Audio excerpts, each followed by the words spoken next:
Let the band play. When it came to protect me, living life with no regrets. Designer when I get rich. Summertime I wanna fresh. I put her legs behind her head. Night she gonna bed. Bye bye. Every day it's a new test. I just keep chasing these chicks. Living life with no regrets. Living life with no regrets. Hey, what's up, guys? Welcome to the next episode of the SledSend podcast, or SledSend episode. SledSend. What are we calling this? Sled Talk. Yeah, I don't know. What do you think sounds better? I think Sled Talk sounds all right. Sled Talk. Yeah, I like that. Episode 3 of Sled Talk. So, yeah, this next episode, I have another good buddy of mine and writing partner that's on the show today. His name is Cody Hofbauer, and I couldn't be more excited to have you on the show, dude. So, who are you? Oh, well, I'm Cody Hofbauer, and I tell you what, I'm excited to be here right now, honestly. Are you? Yeah, oh, yeah. First time on a podcast or even in front of the camera, yeah? Yeah, nope. I'm from Hermiston, Oregon. I grew up actually in this little town called Ukiah, Oregon. Ukiah, Oregon is where I work. I'm a logger and wildland firefighter. So that's what I'm doing when I'm not sledding. So come the right time of year, we shut down everything, so I have time to ride all winter long every weekend. So I get blessed with that. Baby. Oh, yeah. That's great. Yeah, I get blessed with that. Absolutely. So, yeah. So, what do you ride? What I kind of ride sled are a you on? 2021 Arctic Hardcore Alpha. So far, I love the sled. It gave me some trouble last year. Yes, Definitely it did. gave me a lot of trouble last year. I do like to hit trees. It's very attached to trees. I mean, you got to give it. It's a kitty cat. It likes trees. Yeah. So definitely hit a few of those, and I had some problems with the airbox, the location of that, sucking in a lot of snow. Could not get any power, killing the sled all the time. But we got that figured out later season, and it was actually turned out to be a pretty good season. So it was a good I time. wonder, for those of you that are watching this on YouTube, comment below if you ride the same sled and have had a similar problem. Because if they have, and maybe somebody's watching this and hasn't solved it, right? If they commented on us, we can give them the solution for what you found to fix that problem. Yes. I remember that happening to you several times. It was unfortunate. Yep. And it was really irritating. It was because when it would happen, it was always in the best environment, right? That one day at Catherine Creek when it was super fucking deep. Oh yeah, yeah. No, and the best scenario that it happened in is in McCall, Idaho. It was some of the deepest snow I've probably ridden in my entire life. Everybody who was there agreed, and my sled only ran good one day, and that was the last day we were there. The rest of the time, I was stuck to the trail, and I could not ride that deep powder. And that, oh man, that kills a guy. So frustrating. That kills a guy. Right. Yeah. Well, and so what I was talking to Tom, who we had on the last episode, was we only have 3 or 4 months, maybe 5, to do this sport that we love more than anything else, right? And so every single day that we have this opportunity, it's so important to make it, the best that it can be. And so when things happen like that, sure, it's just part of the process. It's part of the sport. Shit fucking happens. But at the same time, it really emotionally dampens you. It's a huge bummer. It puts you in a state of mind that isn't fun to be in. That's for sure.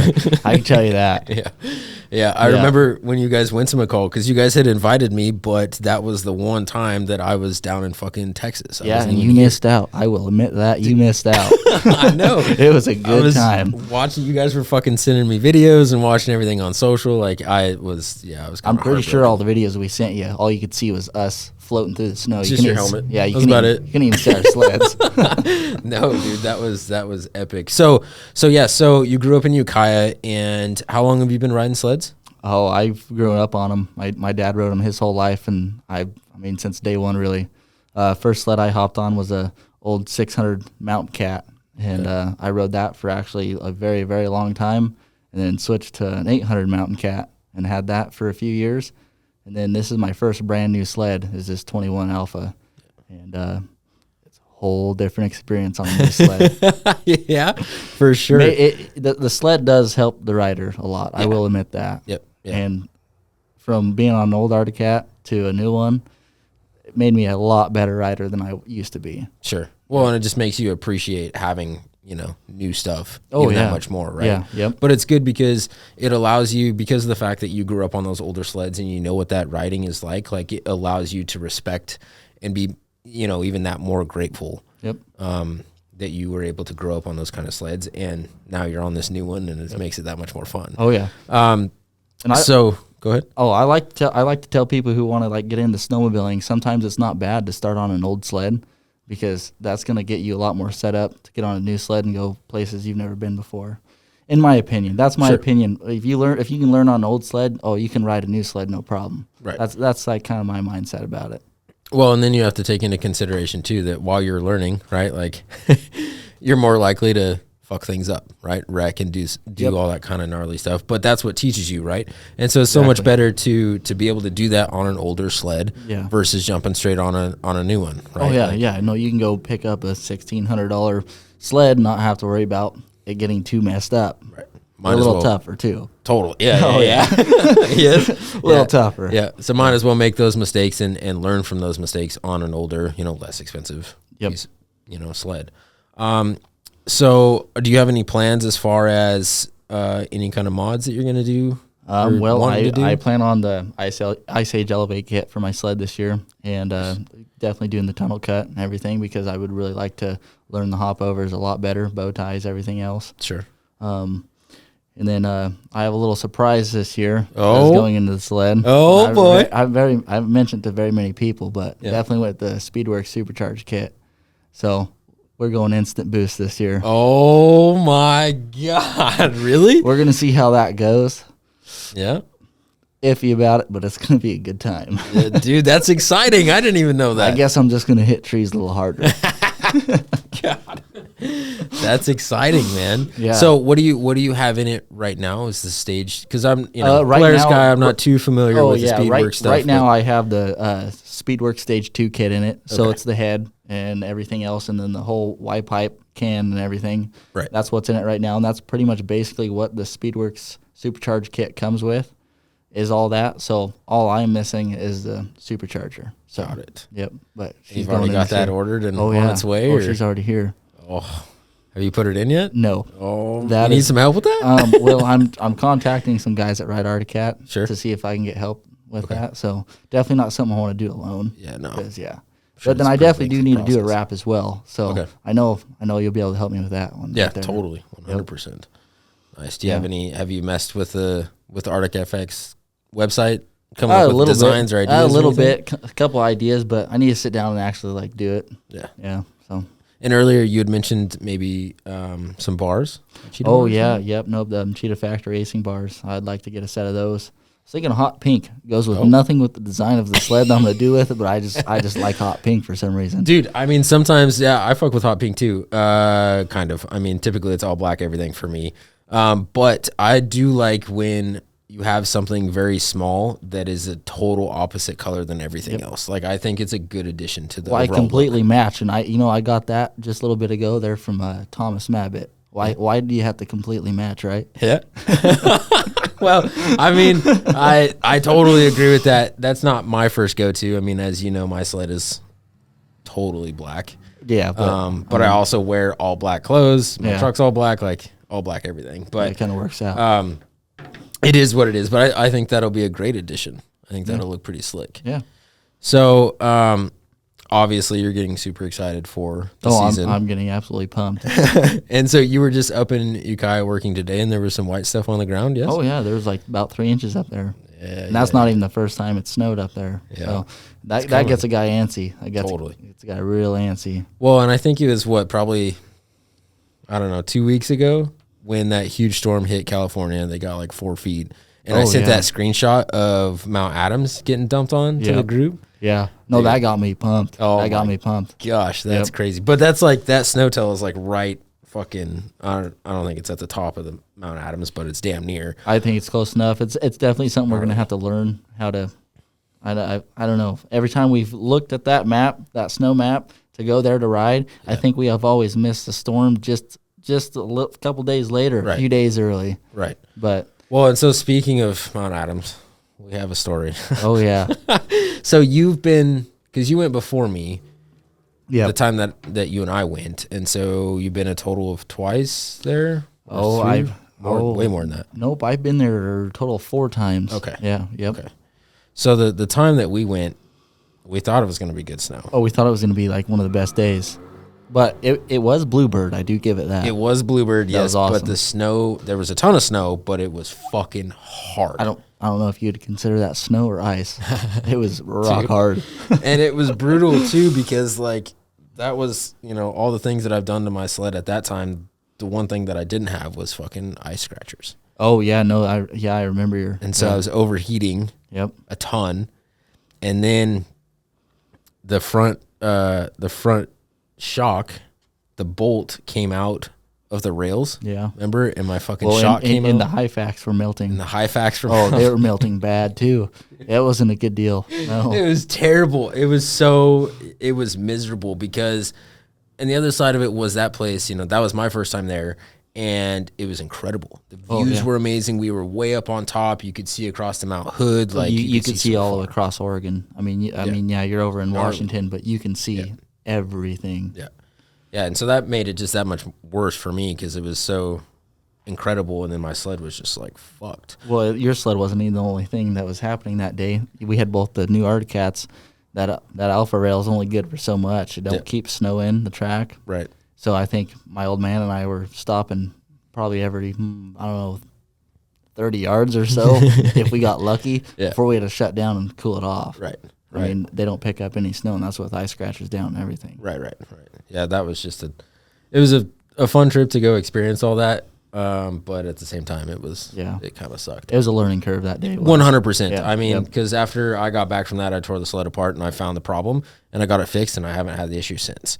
Yeah. And it's funny too, like on a side note here, but that one time that we were up in Catherine Creek and my sled kept dying. I don't know if you remember that. No, I was having the I remember that. problems. And so what it actually was, I had taken it into Lexington, into the Polaris dealership for them to look at it and stuff.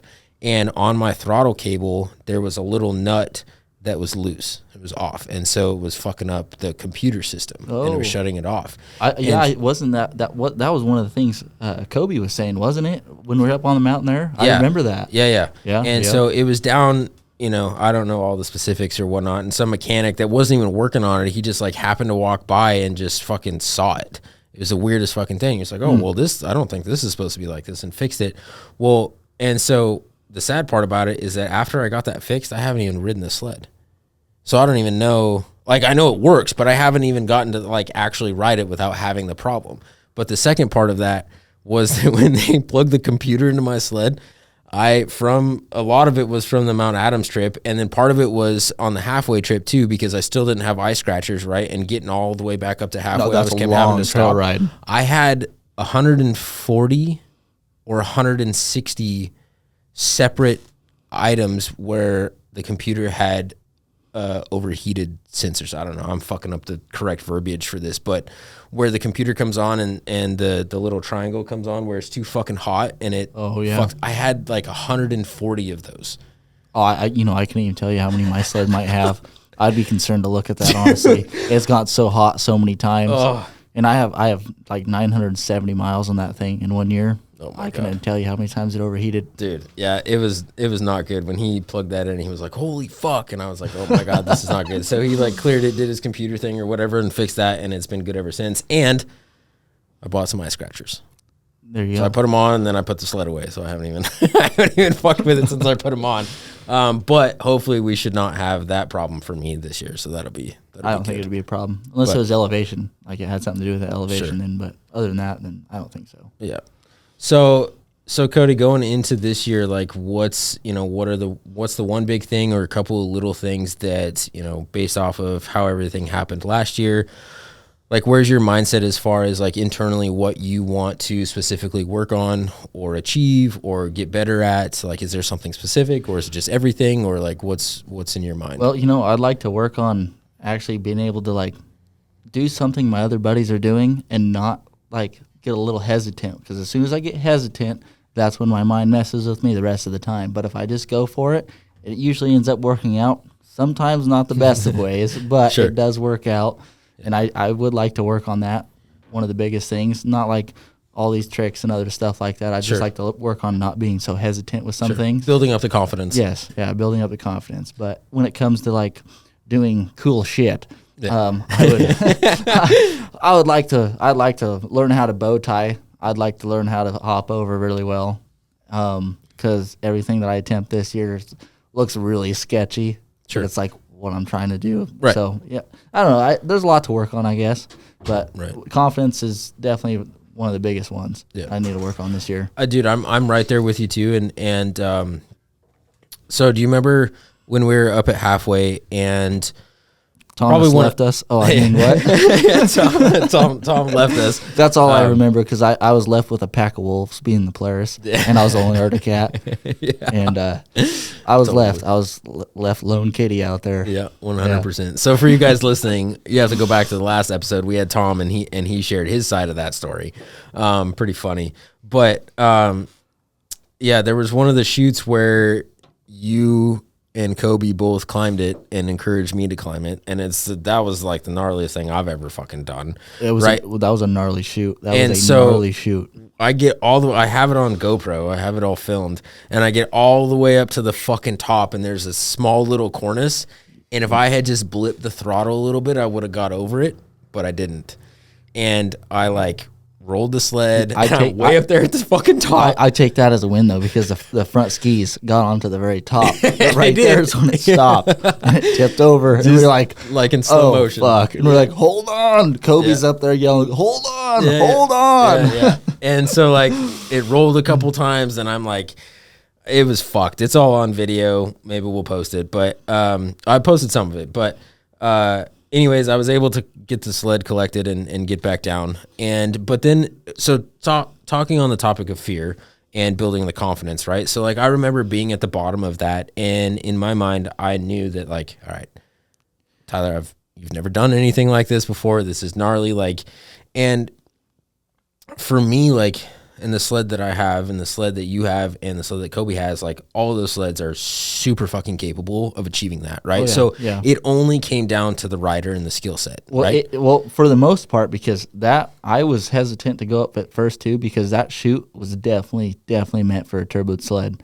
And so that is why I was hesitant before I went up too. But I know our sleds were more than capable of getting to the top. Mm-hmm. It was definitely meant for that turboed sled, because I mean, he is just like a cakewalk for him. There's nothing. He putted right at that thing. At the very top, I struggled a little bit, and I got lucky to get to the top of that chute. Sure. So, I mean, for somebody who did not do that and got to the same point I did, that was very impressive. Yeah. Well, dude, I just remember like sitting at the bottom of that and like having to give myself a pep talk. And in the moment, what I came to realize was like, yeah, sure, you know, you have that voice going in your head, and you have that fear, and you have the questions and the doubt and all that kind of stuff. And the last thing that went through my mind and what made me push forward was like, if I don't choose to face this fear, I never have the opportunity or chance to overcome it. Right. Exactly. And so I have two choices. One, I stay right here and I stay in this quote unquote comfort zone, and I don't push myself. And that will haunt you. 100%. That will haunt you. It'll haunt you the regret too, right? Like even just something as small as like going home on the ride back and having the regret of like, well, all my buddies went up there, but I didn't. Yep. You know, and not to be like, you know, the whole comparison thing and, you know, doing everything that your buddies do and all that kind of stuff. But at the same time, like we all want to push each other to become better riders, right? It's part of the passion that we share is like why we fucking snowmobile in the first place. And so, yeah, I just wanted to touch on that because that was something in real time for me that happened where, you know, that's what helped me push to that next level, right? And so then once I got up there and I did that and I got back down safely, it allowed me to process in my mind the next time I go and do that, what I need to do correctly. Yeah. Yep. Because it taught me what I did wrong, so I learned from it, and so now I know what to do the next time I go up. Now, I will say I didn't go up again right after that because I had the fear in me, and I was scared, and, you know, I was so scared of the sled just. Oh, yeah, no, after that happened, too, I didn't even take mine back up that one. I was going up the other side there, and I was just going off the cornice where them other guys were the whole time, so. Yeah, I know. I seen that, and I'm like, yeah, I almost did that, so I'm just going to avoid that situation for right now. Yeah, 100%. Yeah, no, halfway was incredible. It was another amazing day, Bluebird. Oh, yeah. Incredible snow, incredible terrain. And there in halfway, there was so much that we didn't touch either. And the small portion that we did was absolutely breathtaking. 100%. Yeah, so definitely have to plan a trip or multiple trips back there. I know Kobe. There will. That's like his all-time favorite place to go, but that's also It is slowly turned into my all-time favorite place as well, until Mount Adams is a close comparison if we can just catch her on a good day. yeah. I mean, there's tons of stuff to do there. that we didn't even There's touch tons. also. There's tons of Well, because berms you've open. experienced a lot. Yeah, no, yep. That I didn't There's get to see. shoots. I mean, there's endless opportunities at Mount Adams, and it's all like in a big but small riding zone that makes it awesome. For sure. Yeah. And so another place is when we all plan the trip to Montana. You're going to have to go because you've never ridden in Montana, correct? No, I didn't. And this year, 2 months ago now, I went over to Sealy Lake to visit it actually. Yep. With no snow, and it got me really pumped for this year because that is a place that I want to go.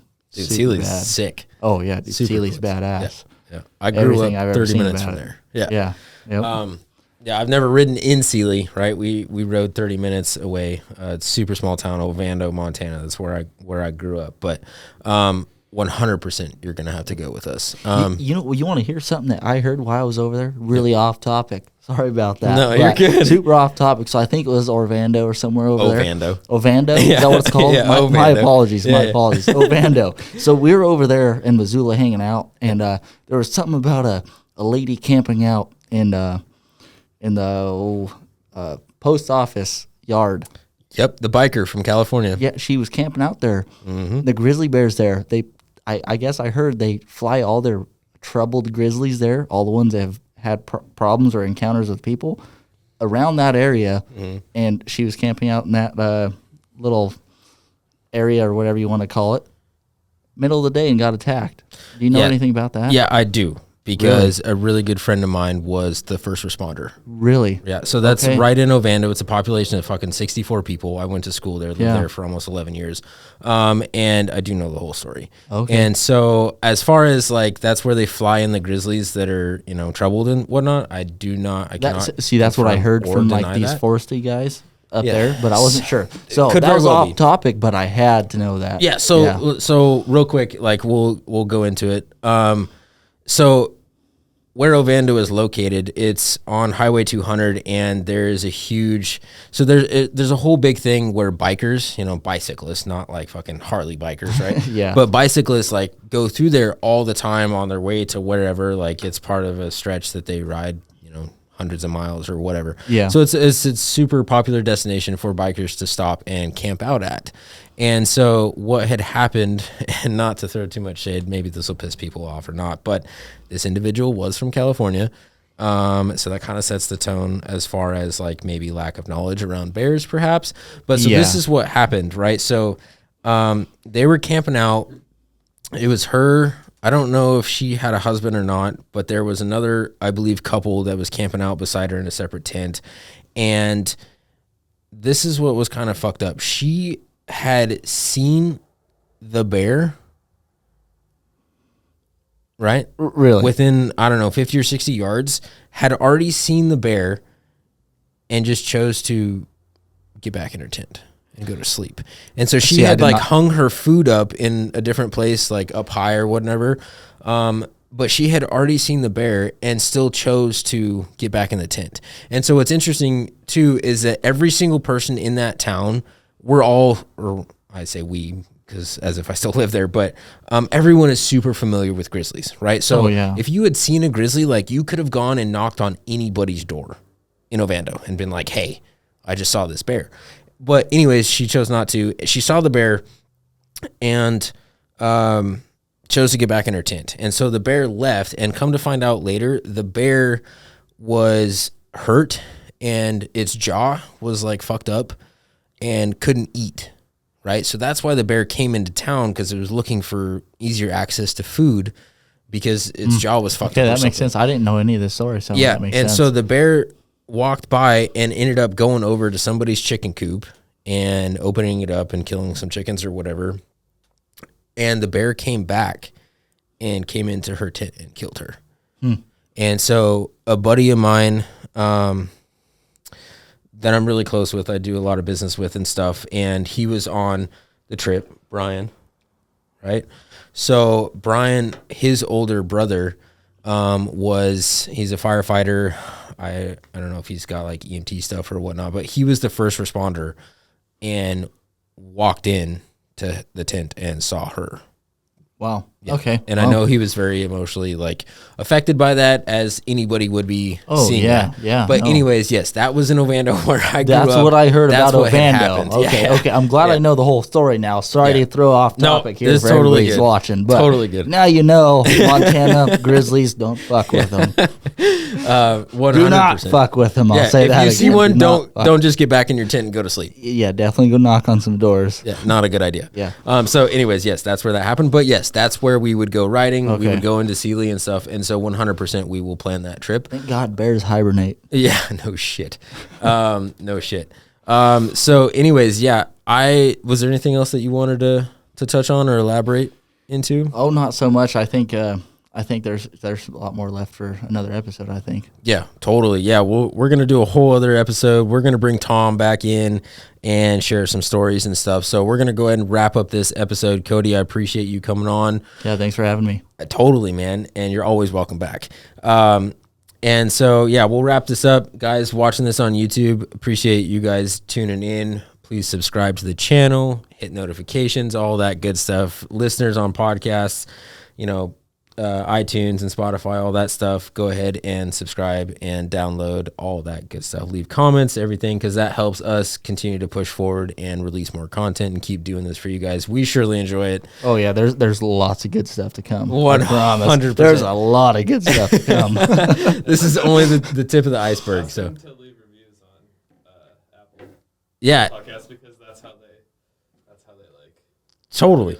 100%. Yeah, so that was Jeff, the master behind the camera and all the audio setup. He just tuned in there and asked you guys to leave us some reviews on Apple Podcasts, because that really helps with ranking and stuff, and helps us get the message out there. And so, side note, Cody, I talked about this in the first podcast, but one of the biggest reasons why we're doing this in the first place, like, yes, I have SledSend and a company and we're all doing riding and all this kind of stuff, but at the end of the day, the biggest reasoning as to why we're sharing this with everybody else is because of that. We want to share this with other people, right? Like the feelings that we have towards snowmobiling and what it means to us and the passion and introducing new individuals into our sport and all that kind of stuff. Like that's why we're doing the passion of snowmobiling is so much for me, and that is a subject I'd love to touch on one of these episodes that I could go on forever about. Totally, dude. I mean, it's a part of like how you breathe, right? Like it's in your blood. It is like, a part of your life. It is a interesting. part of your life, 100%. Dude,